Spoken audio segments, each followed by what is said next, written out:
Hello. What a beautiful, cozy room we've got here.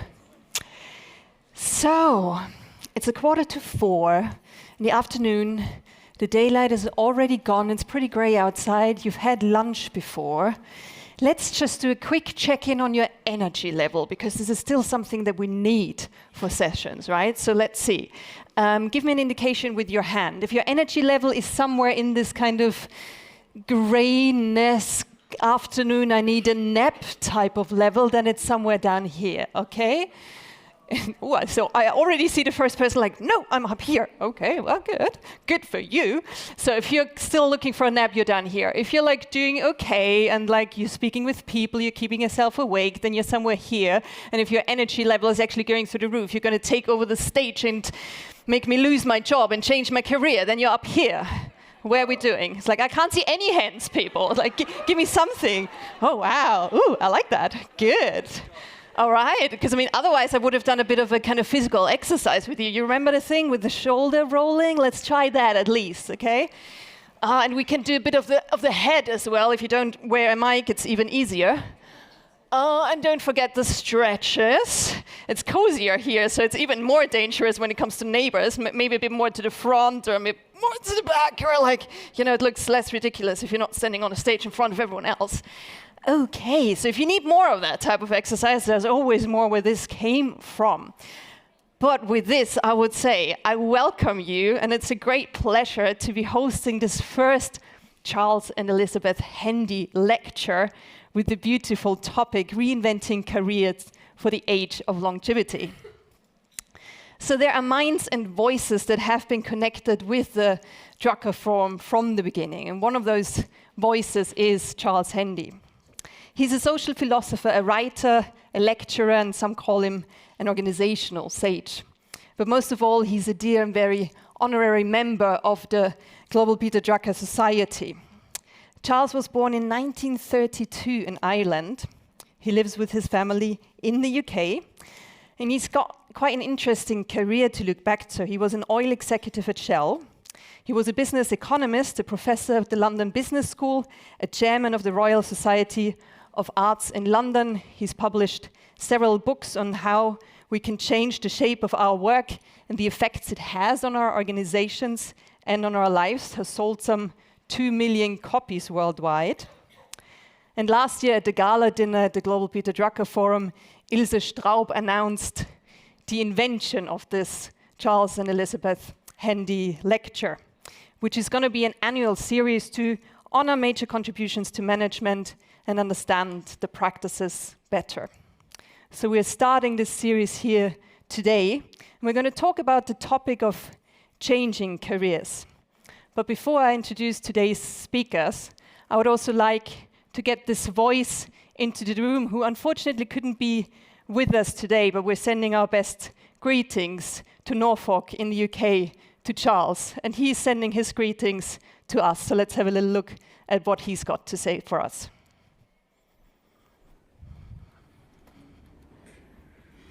My Drucker friends, never in my wildest dreams did I imagine there would one day be a Charles and Elizabeth Hendy Drucker lecture.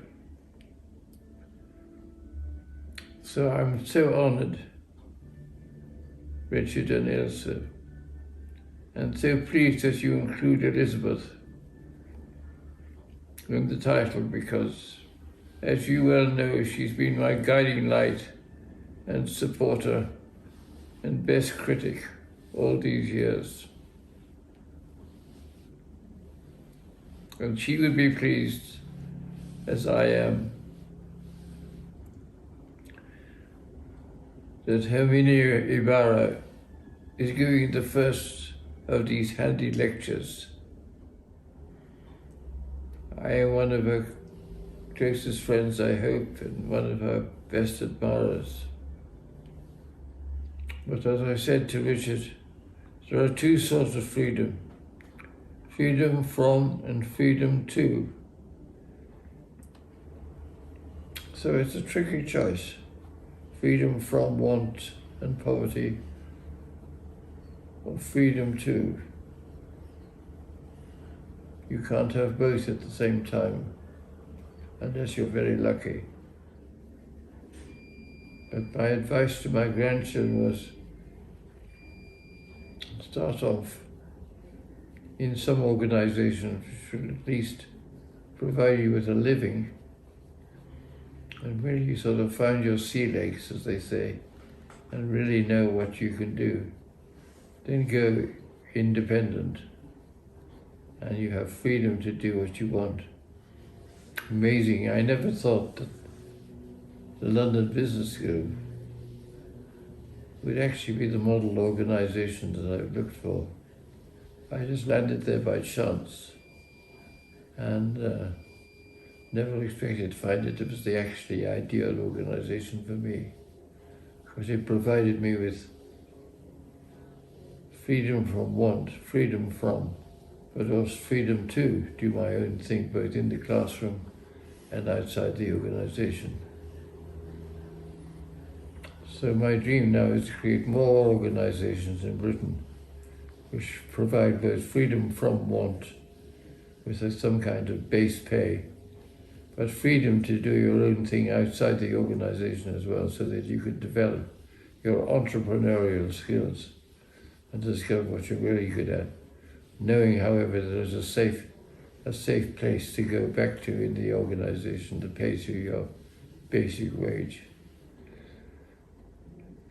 So you'll see, if you think you found the answer, please let me know. And now introduce you to my friend and colleague. She may bear my name as a Charles Handy Professor, but I have no influence at all on what she thinks or what she says. But I would learn and listen with great attention, as I hope you will too. So listen, enjoy, and learn. And over to you, Professor Herminia. Thank you.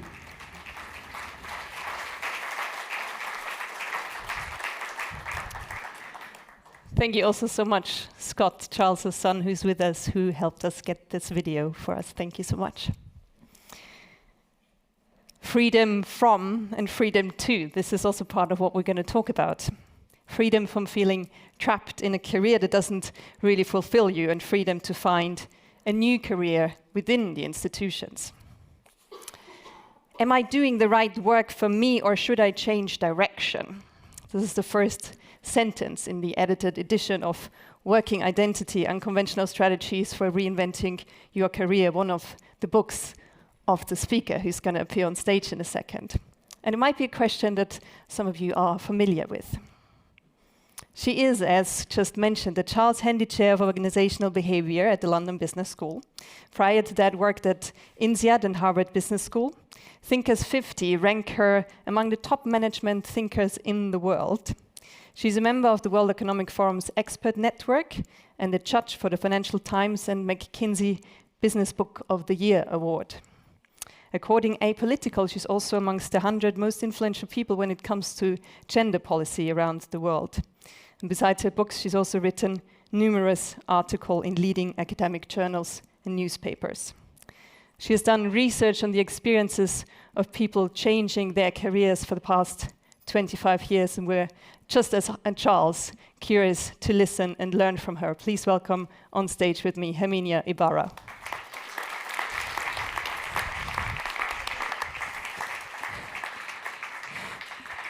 Thank you so much, Katharina, and I have to say I am so honored. I first learned about Charles and his work when I was working on my first book, Working Identity, which was published 20 years ago, and I remember my editor at Harvard Business Review saying, "You have to read The Age of Unreason." And it was all there. He had such pioneering thought on portfolio careers and shamrock organizations and the empty raincoat, the second curve, all of these ideas that inspired the work that I've been doing for a very long time. And then, lucky things happened. I moved to London 8 years ago, and I first met Charles actually in the flesh at a conference organized by a mutual friend who's also a friend of the forum, Julia Hobsbawm. And it was just wonderful. I still remember Liz looking at me like, no, he's not going to go and do anything with you. But we got to know each other. And then, more luck, I was joining London Business School as a visiting professor. And one of his biggest fans, who's a benefactor of the school, named a chair in his honor. And it was decided, since I was the newcomer, to give it to me. And that provided an excuse for us to get to know each other over the years, which has been a wonderfully enriching thing. So this is a very personal honor for me. So, and of course, I had to give it a lot of thought. I had quite a few conversations with Charles. What are you going to talk about? And what I want to do is I want to talk about how our careers continue to change. It is the topic that I have worked on for a very long time. And I've focused on it much more at the level of the individual. How do we go through these transitions? What you need, what kind of creative resilience you need to go through what is a very hard thing. But in his honor, I want to talk about this in terms of what do we do as a society to build more support for what we're going to be seeing more and more of, the more and more career change. How can we place this burden of resilience not just on the person, but on society, on universities, on companies? How do we build more support for this kind of thing, which is a collective endeavor? This is my headline. Resilience doesn't just reside in the individual. We're not superheroes.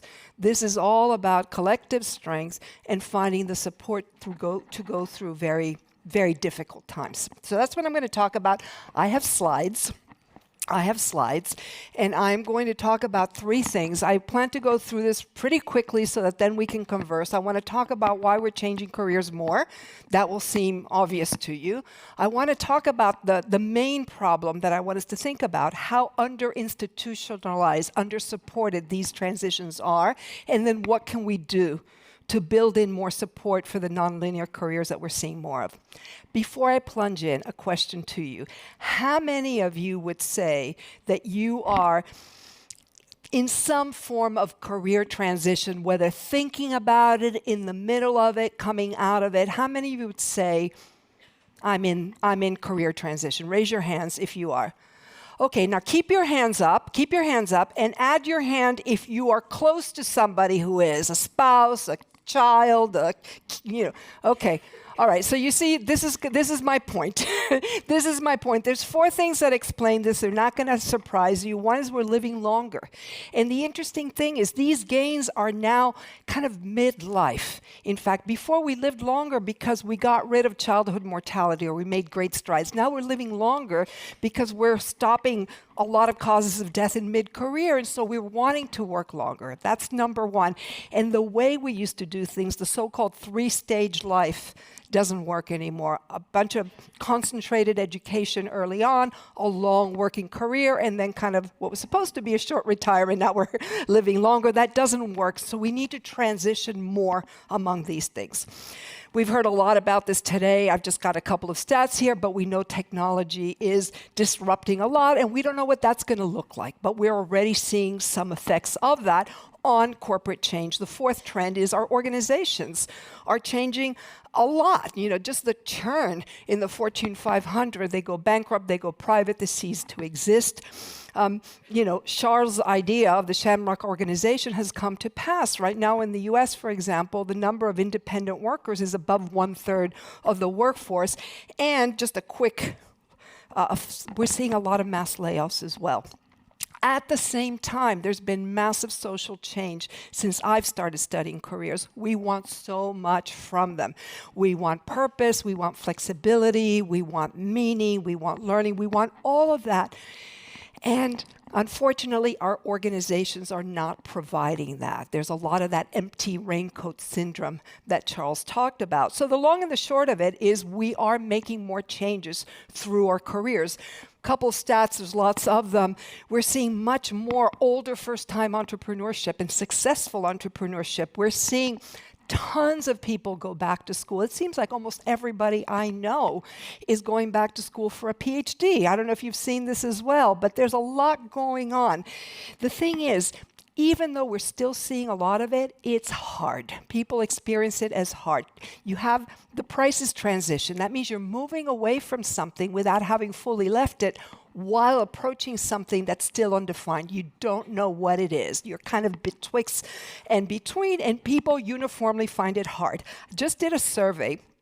Actually, it's been a couple of surveys from some webinars, and this is what people report, and it keeps coming up in all the surveys. The biggest what's hard challenge that people talk about is, I know what I don't want, or I know what's not possible anymore. I just don't know what I want to go into instead.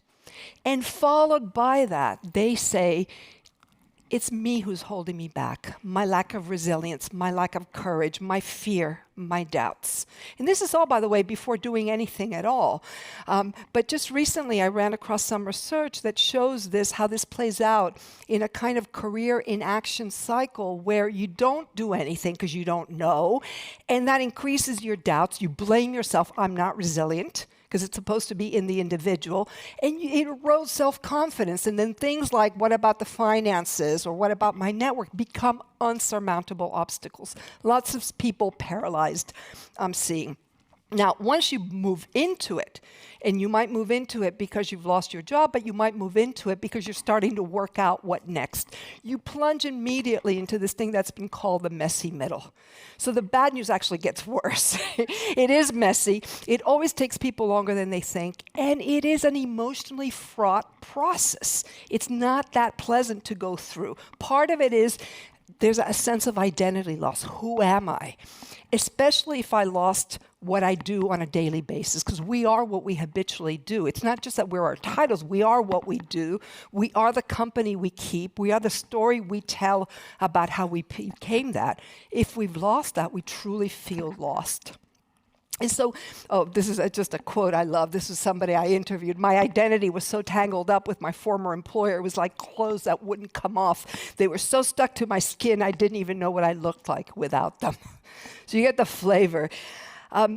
Anthropologists have called this liminality, and that it's a kind of an identity vacuum. I don't know what I am anymore. I'm not this, I'm not that. And that's what's emotionally hard about it. It was originally studied in terms of rites of passage in tribes, for example. The classic one is the rites of adolescence. Adolescent boy gets taken off into the woods, has no identity anymore. There's guides. There's a ritual that happens, comes back to the village a man. That's liminality.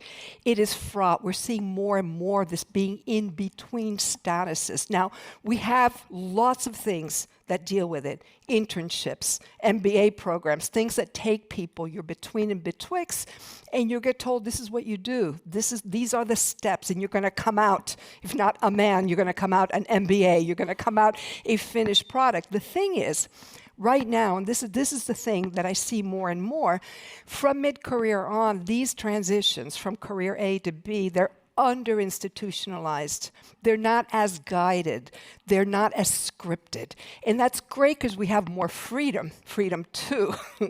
But it comes at a cost because they are more anxiety-provoking. Think, for example, financial executive who wants to be a wine entrepreneur, just to cite, kind of a sexy career change. What's the sequence of steps? You don't know. And in fact, the sequence of steps I might take to do that is going to be very different than the sequence of steps you would take to make the same transition. You don't know how long it's going to take. You're not doing it with other people. You don't know exactly what your reference group or where to find the support.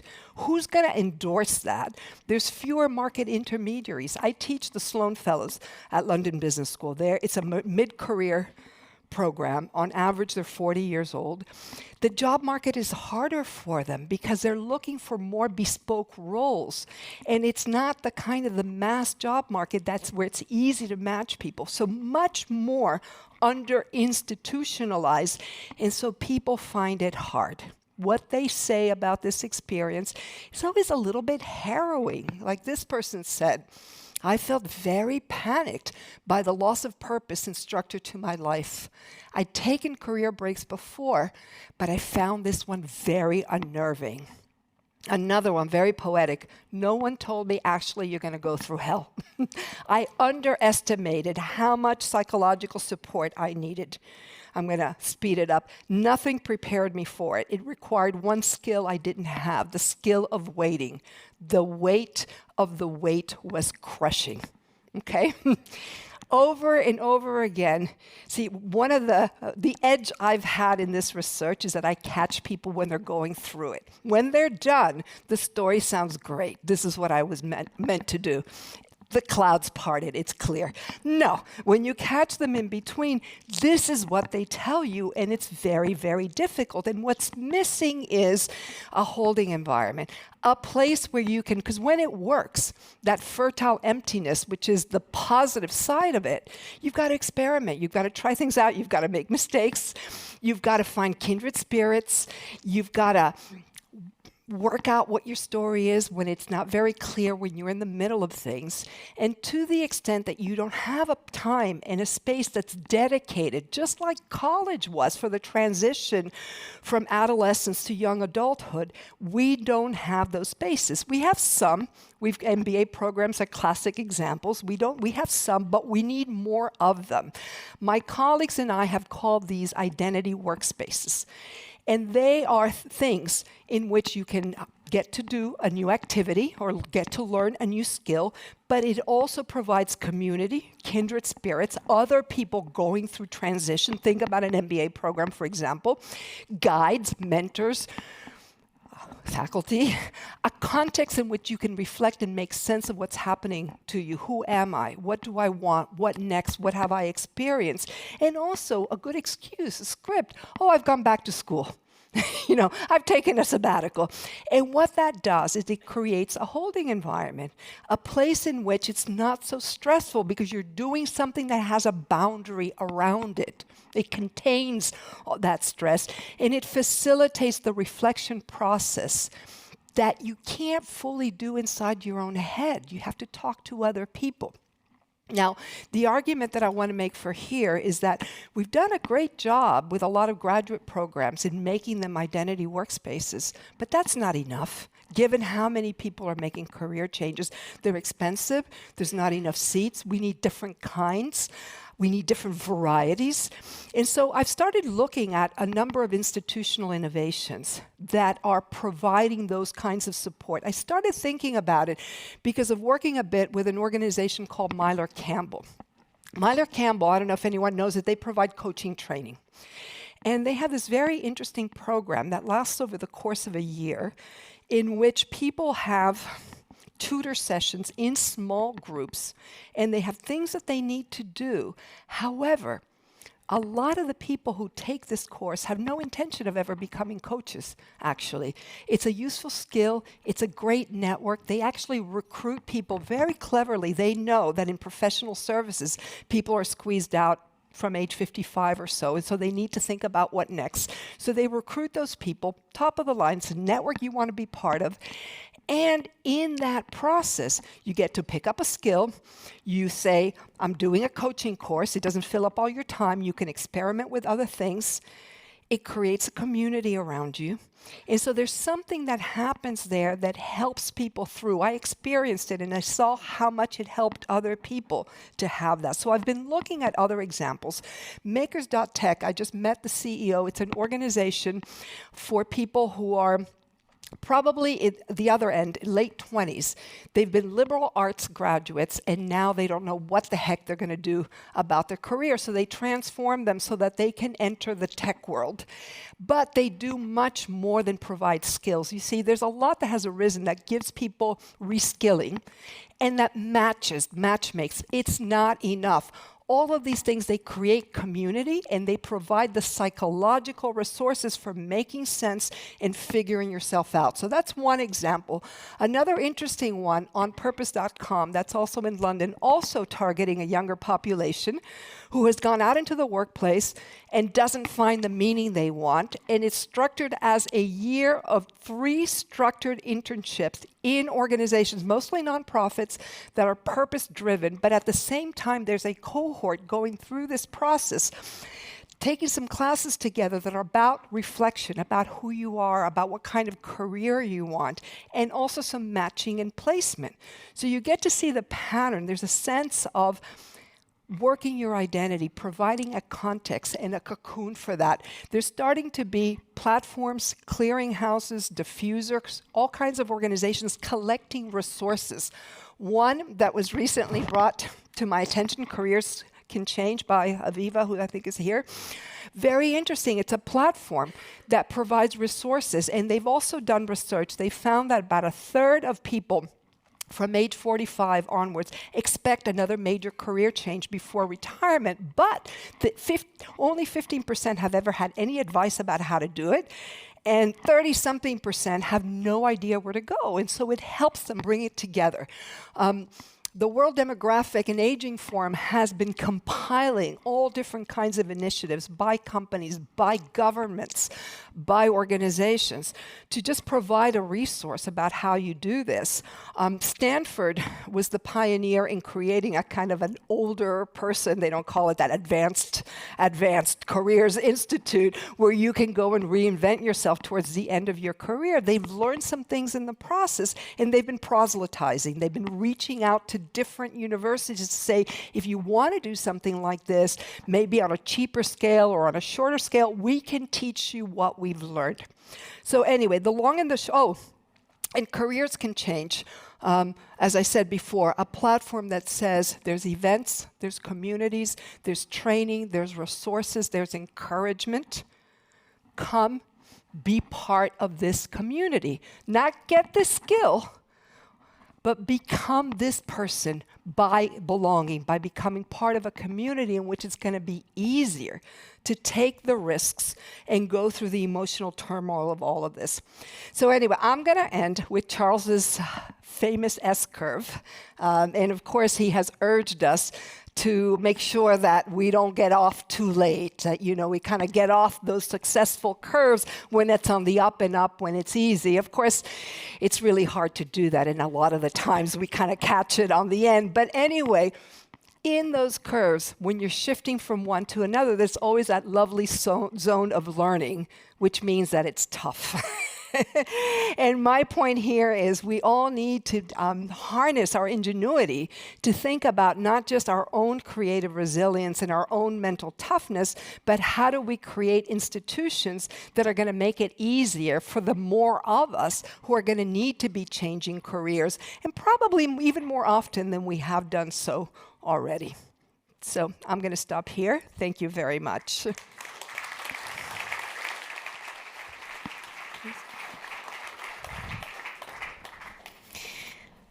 Thank you so much, Herminia.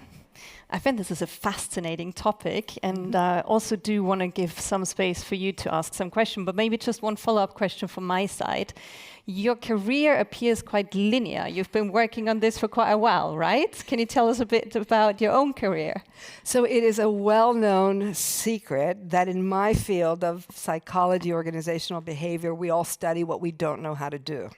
So I study career change because I don't do it and I have no intention of it. But this goes back to something that Charles said, I was lucky as well as he to have found something that provides a lot of freedom, yet within a structure, and a lot of possibility to reinvent yourself by the topics you research, the institutions where you go. And so it's not the only subject that I study, but I have been studying it for a very long time. So would you say you were just lucky there, that you found that institution so early on, or how did that happen? I was a nerdy kid who wanted to stay in the library as long as possible and in school as long as possible, so a PhD made a lot of sense. And the career change topic, I have to say, I hit on it by accident because I was studying how people step up to bigger leadership roles, which is something I also still study. And I was following up on a group of people that I had researched before, and they were all leaving. I wanted to look at how they moved up, and they were all moving out. And the ones who hadn't moved out were desperately trying to figure out how to move out. And I thought, this is interesting. Let's have a look. And it was, of course, it was during the dot-com boom and then bust, when there was all this kind of turmoil that we're seeing right now. And it was a time when people were first pioneering these very nonlinear careers. Mm-hmm. And since we're talking about creative resilience at that conference, how much does that appear in your research? How much are people aware that this might be something they might need? You know, resilience is one of those words that has become popular recently. And, you know, so people talk about it more now than they did then. But the thing that struck me, and I did mention it, is how much people blame themselves. They think, I'm stuck, I should really move on, I don't like this, but how, you know, am I going to have to go too far down in something new? Am I going to be able to make a living? Where do I get started? And then they blame themselves. And the fact of the matter is, they're not very easy channels for reinventing yourself past a certain age. Even in my study, I remember people telling me already into their late 20s, early 30s, they were very much pigeonholed by what they had done before. Mm-hmm. So we're starting to see much more movement, but we still have a long ways to go. Mm. And it's interesting when you say they blame themselves, it sounds like people feel quite isolated in that. Whereas when you ask that question at the beginning, like how many are going through it or know someone, it seems like, you know, everyone. Because we have this myth of the individual above all, and I do everything myself, and it's all about me and my strength and my toughness, and it's not the case. It's you know, just in a study we did, a survey we did just very recently, because I'm piloting a program for LBS alumni. It's an online program, but we are providing lectures and coaching online over a period of a number of months, and we asked them about. We asked them about their networks, and we asked them about how many people they had conversations about the career changes they're contemplating. And we also asked them how confident they were about the likelihood of making a successful switch. Mm-hmm. And you could just see the more conversations they had, the more confident they felt. Those who had very few conversations had very low sense of confidence. It does take a little courage opening up. Mm-hmm. People worry about it, especially if they're coming at it after a loss. I've lost my job. They want to kind of hide it. But as soon as you start talking about it, you realize almost everybody is either in the same boat or has experienced that already. Mm-hmm. I found that interesting also in the list that was in your slides of the things that you might need, and it's a story as well. It's a story. If people ask you and you can't immediately answer, I mean, we all, like here in the conference, everyone asks each other, so what do you do if you don't have an answer to that But that's story? why you need a space in which you can practice that, because if you're in transition, obviously you don't have a good story. You don't know the ending, so you can't plant the good seeds. You know, you can't narratively work it out in a way that's compelling because you don't know what the ending is. Mm-hmm. And so you need to be able to say, well, I'm kind of in the middle of things, I'm looking at this, I'm looking at that, and that takes some honing, because when it's not well practiced, people just end up kind of like, oh, well, I don't know how to help. And it's interesting, it's like also in our society we're so focused on the future and less on the present. So we don't dare to say this is what my present status is. I always have to project like this is where I'm going. Well, and that's an important thing. People have also been trained that you have to know exactly what you want, and you have to know where you're going, and you begin with the end in mind, and there's this one thing I was always meant to do, and it's my true self. And that's not true at all. And in fact, the minute you start looking, people are torn between lots of different possibilities, and they're afraid to say that. They're afraid to sound confused. They tell themselves, if I don't know what I'm looking for, I shouldn't even begin because I'm going to do something stupid. And that also is a myth. Exactly. So kind of giving ourselves more allowance to find who we are on the path, right? And to do it by experimenting, by trying things out. And, you know, to some of your points, Amy, a lot of times the most helpful things for people to do is when they try something out and they realize they didn't like that, Last week I was talking to a Wall Street Journal reporter about this, and she said, "You're absolutely right. I was always dreaming of being able to write for a living. And then I got a book contract, I did it, and I'd rather die than do this full time. I've gone back to journalism. I really don't want this." And that version of that story comes up all the time. Absolutely. But if you don't try it out, you can't cross it off the list. You can't learn that thing that you wouldn't have learned otherwise. Being part of a team means a lot to me. Absolutely. I had that experience when I was going to Thailand by myself a few years ago, and I went to this most beautiful beach in Thailand. I arrived there, I was like, this is like the picture that you get when you go there. And then I realized I'm surrounded by kind of schmoozing couples. I don't want to be on this beach by myself. I was like, okay, I got to go. But I had to experience it first to actually find something else. What I was missing on that list, or what I was wondering as well, is are there specific skills that you found in your research that people need to develop, or that they might be missing, that they would need when going through career changes?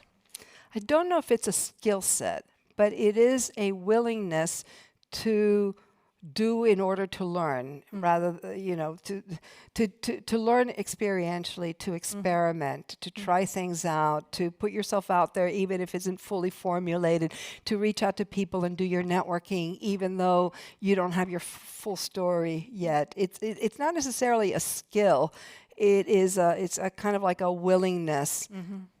It's like a mindset more.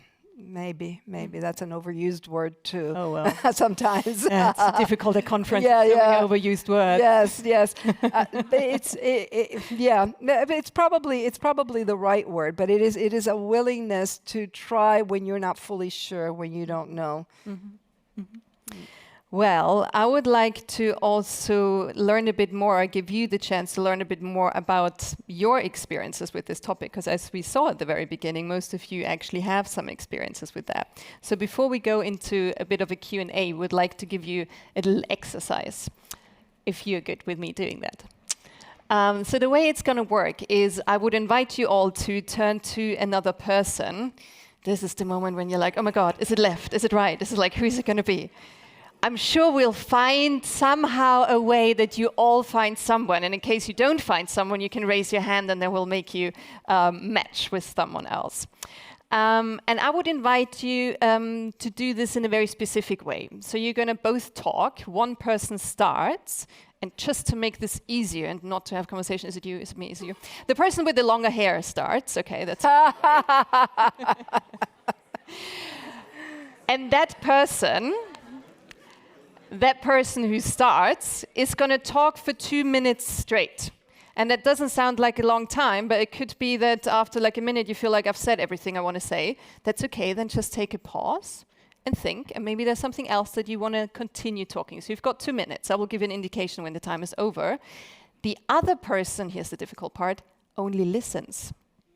Doesn't ask question, doesn't give a comment, but just gives their full attention to the person who's talking, okay? And the question is, how does this whole topic resonate with me? What does it have to do with me and my life? And of course, feel free to share as much as you want with that person, okay? So let's just see if we actually manage to create pairs. This is now the moment when you turn to each other. If you do not have a pair, just raise your hand. Is there anyone who's not matched? Okay, wonderful. Everyone is matched. Okay, let's just try to keep calm for one more moment. Person with the long, oh yes, I know, I love that. Shall we try it? Okay, this is how we quiet ourselves. You raise your hand and everyone who sees someone else raise a hand raises their hand as well and goes quiet. Now we see the difference between people going to workshops a lot and people who don't do that much. No, I have. Okay. So the person with the longer hair starts. You have the question. I give you 2 minutes and I will give you an indication when the 2 minutes are over. Please go ahead. Of course. Have this? Go ahead. Thank you.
I can give you my phone and I'll just send it to you.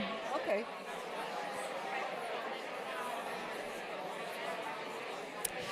So the 2 minutes are over now. So just switch partner.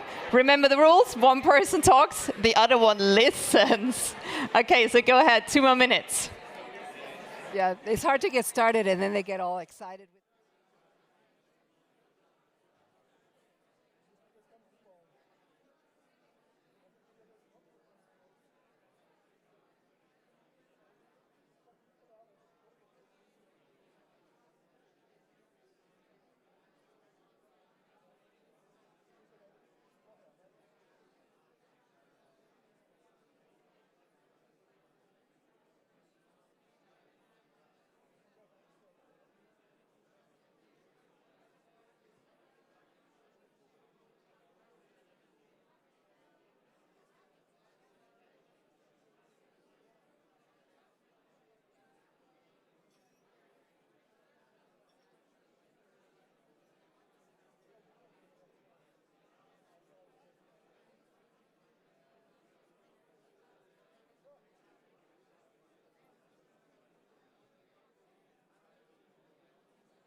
All right, we have come to the end of the other 2 minutes. So let's try this little game here again.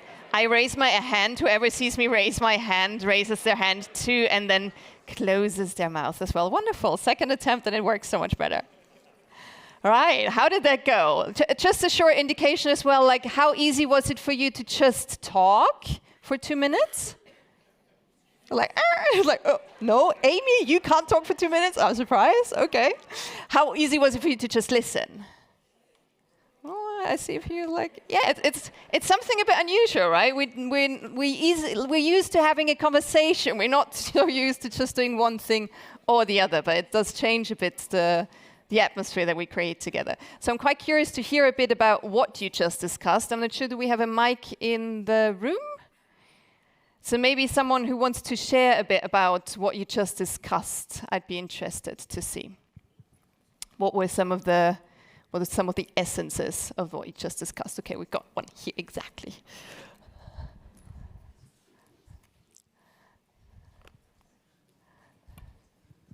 Hi, so my partner was talking about, as an HR professional, being asked repeatedly by people in different stages of their career, how do they know they're in the right career? And where do they go next? So I thought that was really interesting. Mm-hmm. Mm-hmm. Thank you. Mm.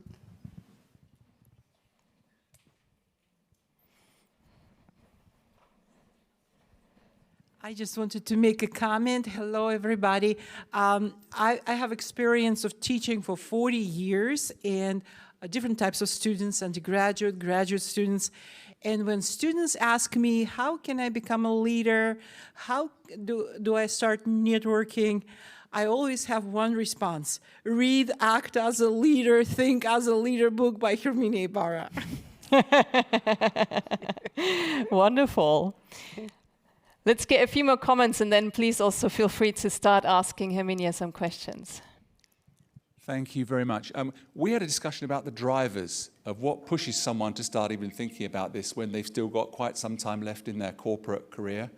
And one of the things that came up was things like the stress in the job, the demands on the person, the feeling that it's impacting your personal life, the growing feeling, to pick up on what Herminia said about, God, is this like what I do? Is this what I am? Is there anything else to me other than my job? So those kind of factors. So I think a discussion about the drivers would be really kind of interesting as well. Thank you. Super, thank you. Let's collect a few more, and I'll also put down the questions. We had a discussion about how, because so far we've been talking about like major career shifts, and what if you're happy within your institution but still want to take a shift within the institution to another role, and what maybe tips and tricks and practices can you apply in that kind of a situation?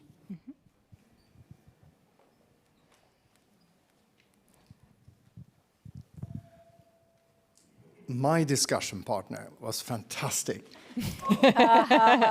Because she said, she spoke uninterrupted for 2 minutes about how much she loves her work. Oh. And having also done a bunch of transitions from education to work to geography, but she says, I love my work and I have the best boss on the planet. So there were not going to be any more transitions in the short term. So Great. Question to you, Herminia. Given all of the things we read about, which I also mentioned this morning, like how unhappy people are at work, and all of these surveys about lack of engagement and motivation, please comment upon that in view of what you're talking about on transitions. So, you want me to answer now, or are you collecting and then I answer later? Let's collect 2 more, and I'll put it down. Okay, but you have to remind me because I'll forget. Yeah, no worries. I saw a few more hands up. I see one here. Oh, there was one as well. Hi. Hello? Yeah, okay. Hi, Herminia. I'm actually an LBS alumni, so it's nice to come across your work in a different setting. So I have a question. It's more on career transitions. So what we see today, there's an increasing trend of a lot of folks around my generation thinking about side hustles, solopreneurship, also almost living vicariously a different career via their mentors and their network. So what are your thoughts in terms of building like a multimodal approach to career transitioning? And how should one think about that? Yeah, I have a lot to say about that. Okay. Maybe one, and then I'm just got a lot of notes. Hi. You talked about society, and I'm curious to hear, I guess, what shifts could happen in the educational systems? What shifts could governments, or can government do anything? And what have you seen in organizations where there's some really great, are there any great examples that you've seen where they, despite the risk of losing people, they're still willing to give them the space to explore and transition with the hope that there is more engagement? Let's maybe start with that one and then just go backwards. Okay, so there's lots of experiments going on now, and happily a lot of them are getting cataloged in different places and in different ways. One of the main ways in which I've seen organizations experiment is there's been a lot of places that have put in platforms that help match people who have certain interests to projects that need doing, and people tend to use that as a way to either get new skills or explore new areas, also to explore areas outside their unit but within the same organization, which can be hard. They use that. And so, for example, Unilever has been very well known. They've worked with an organization called Gloat that has developed an artificial intelligence tool that provides this kind of matching, and they've really embedded that in a lot of what they do. But a lot of organizations do this. What I've seen less of in the organizational realm is something that provides the kind of the complete package. How do you connect to people? How do you have time and space to reflect? All of those things. Organizations tend to do it still, and less so now, as a kind of like a goodbye, golden handshake. Okay, you're leaving, so we're going to let you go to London Business School, and hopefully that will help you kind of get yourself started on your way. But there's lots there's lots that can be done. You know, somebody raised the issue of the side hustle and solopreneurs. In countries where your healthcare is tied to a full-time job, it's harder to do that. And so, you know, I see a lot of portfolio careers and a lot of solopreneuring, both as a career option and as a way of making a transition between one thing or another. In the United States, that can be a lot harder, for example, because you don't have the systems in place. Although there's been efforts, you know, there are groups that have coalesced to try to provide their members these kinds of resources, but there's a lot of work. There's a lot of work to be done. Have you seen any governmental structures where that is better than in others? I don't, you know, I've only started looking into this very, very recently, so my work has been much more about the individual process of going through it. So I would need to look a little bit further to be able to give you the answer to that. But certainly, you know, if you look at the UK, the number of people who are in solopreneur careers is much, much higher. It's a big part of the economy. So what is it that facilitates that? I don't know exactly, but it's worth having a comparative look. So let's go in reverse order. We had your former student asking a question about career transition approach. Do you still remember? Side hustles and solopreneurship. So absolutely. And by the way, that is the best way also to, I mean, okay, let me backtrack. Even though career transitions are hard in general, the easiest ones or the smoothest ones are ones that happen kind of organically. You're working in something, but you've got this side hustle, you've got this project you're really passionate about, you decide to work with some friends who are founding a business, you do something else, and some people maintain that duality or that portfolio for a while, but for other people, that thing gets bigger and bigger in terms of my interest and my engagement and also its plausibility as a full-on career, and at some point they make the switch. And so that's a very desirable way of doing that. And so side hustles are great because you get to do different things, but you're also building different skills and different networks, and you have a little bit more of a diversified portfolio. So it's a great thing. Mm-hmm. Then we had the question by Johan asking if you could comment a bit on all the data we've seen already about how unlucky people are in their work. Unhappy. Yeah, I mean, so we always get the negative side of the story. Whatever the disengagement numbers are, whether 50-something%, you've got the 40-something% who are happy. You know, there's both sides of the coin. So I wouldn't say that people are across the board unhappy, but I do see a lot of stress and a lot of burnout and more over time. And even with people who seem to be coping, their lives are very full of full-on work without a lot of time to devote to other things. And that doesn't seem to be easing up. So, which might also be then difficult with the side hustle to, Well, one of the reasons why, I mean, this is a real problem for a lot of people. They'll say, I just really don't have time. I know I'd like to move into something else, but I don't really have time. My job is full on. I don't really have time to look for something else. And sometimes they try to take sabbaticals or extended vacations, but it's never long enough. Talking about governmental structures, by the way, in Austria, you can take an educational leave for up to a year, which also is quite often a support for a career transition, because people can also use that time to start this type of side hustle, because, as you say, you really need time for that. There's a great resource called the Sabbatical Project. It's a website by a guy called DJ Didana, who's been researching and writing about this, and he is trying to be a bit of a militant to get organizations and also governments to institutionalize the idea of a sabbatical more so precisely for this purpose.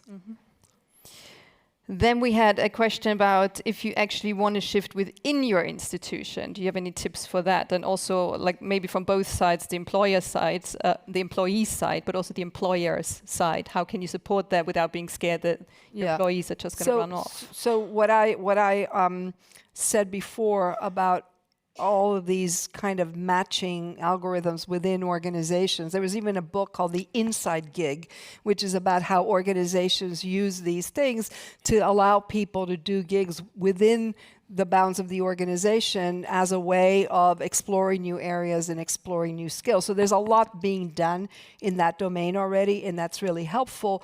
But more broadly, I always find that people almost have a harder time reinventing themselves within the same organization than going outside, because silos can be so hard to tear down. There's a broader issue here when you're, wanting to explore new avenues, wherever they might be. Your biggest tool is your network. Mm-hmm. And I've been studying networks for over 35 years, and the thing I know is that we're really bad at building networks that allow us to see beyond the confines of what we're doing already, because we don't think it's part of our job, because we think we're introverted, because we're afraid of rejection, because it's uncomfortable. All of these reasons, we're really bad at it. And so if you're thinking about exploring other areas within your organization or exploring other careers, the easiest place to begin is by reaching out to people who are not in your everyday. Maybe you used to know them and they went somewhere else. Maybe you can get people to introduce you. Maybe within your organization you sign up for a project outside your area, or you go to an event, so there's networks that are based on identities. Use any of those means to connect, and then it's kind of your 6 degrees of separation away from maybe a next role or a next career. Which brings us to the last question that we put down before, which is what are the drivers? And I think it was about drivers to actually have a successful career transition. Well, the question was, if I remember correctly, the question was a lot of times the drivers are dissatisfaction, you're stressed, that kind of thing. I've studied this very directly. There's always a push and a pull. And so the push is often those things. My skills are not being used. The work I'm doing doesn't have a lot of meaning. I'm stressed out. I don't have the work-life balance I have. I hate my boss. Those are all the push factors. But when you don't have a pull factor and you've got to pay the bills, you get stuck. What really helps people get moving is I use this idea of possible selves. You have possible selves, future selves that start to come to life, that start to become a little bit more fleshed out. I can talk to people about it. I can start to see the contours of this. I did a project here. I met someone there. And as those things become a little bit more tangible, they help pull you away from those things. You've got to have both push and pull, otherwise you stay where you are. Mm-hmm. So maybe let's just stay with that one a bit longer, because I found that quite interesting. So we had the networks that are essential to actually have you really use your contacts, communicate about what you're planning to do, this kind of possible selves, create the possible selves. Can you elaborate a bit more on these kind of supporters to drive you into that direction? Well, there's 3 levers. This is the framework from Working Identity. It's crafting experiments, it's shifting connections, and it's telling your story or making sense. So you've got to try out new activities. The closer you can, the better, via a project, a side hustle, whatever it is.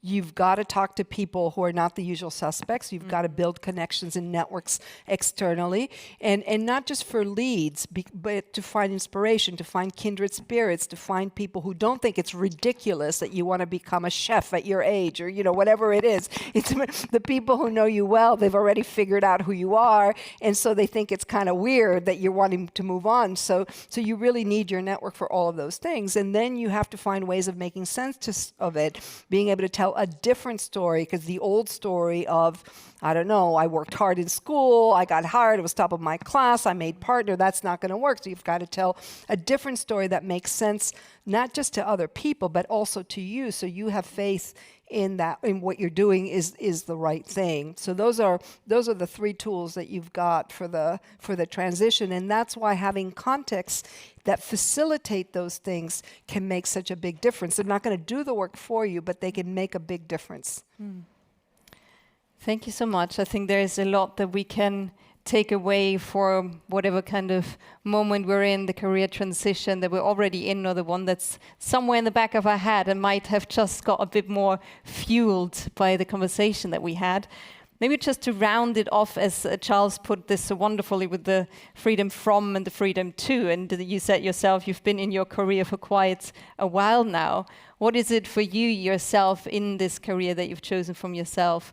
What is it that the freedom from something that you have, or the freedom to do? Well, if I've understood it correctly, freedom from is freedom from want, whereas freedom to is autonomy to explore. I have freedom from in that I have a salary, I have resources, I have assistants, I have a PA. I have resources that come with an institution. However, as faculty, we have complete autonomy over what we teach, what research we do, where we go, where we are. Nobody knows where we are. So it really is. It was a very smart career move way back when I decided to do this. Well done, I would say. And I think you've also motivated a lot of us to find that type of place where we can have that freedom from and the freedom to. Ladies and gentlemen, please give it up for Herminia Ibarra. Thank you so much. Thank you. Thank you. Thank you, Katharina. Thanks to you. And we will continue here, just so you are aware. We will continue with confidence, ingenuity, and grit, the strengths that help people move forward. And in Zeremoniensaal, we will talk about machine intelligence turning point. Are we ready for AI's next decade? You've got 15 minutes of break, so just a short one, and see you here in 15 minutes. Thank you.